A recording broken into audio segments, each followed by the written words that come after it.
অজ্ঞাতনামা ব্যক্তির মৃতদেহের পরিচয় খুঁজতে গিয়ে অটোরিকশা ছিনতাই চক্রের সন্ধান পেয়েছে police bureau of investigation PBI.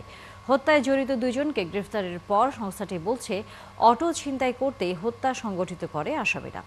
সকালে পিবিআই ঢাকা জেলা কার্যালয়ে প্রেস ব্রিফিং সংস্থাটি পুলিশ সুপার কুদরত খুদা এ তথ্য জানান। বলেন, গত ২৬ সেপ্টেম্বর সকালে দক্ষিণ কেরানীগঞ্জের একটি ডোবা থেকে অজ্ঞাতনামা ব্যক্তির মরদেহ উদ্ধার করে পুলিশ।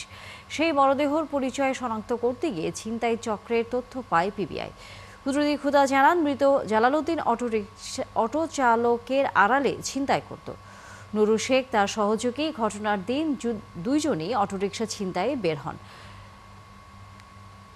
কোনো ছিনতাই করতে না পেয়ে জালালউদ্দিনকে ঘুমের ওষুধ খাইয়ে হত্যা করে অটোরিকশা করে তা বিক্রি করে দেন নুরু শেখ।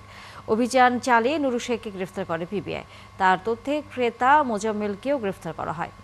বলেন, পুরো ছিনতাই চক্রের ৭ থেকে ৮ জনকে শনাক্ত করা হয়েছে। চক্রটি গত ১৫ বছর ধরে বংশাল, মিটফোর্ড ও চকবাজার এলাকায় ছিনতাই করত।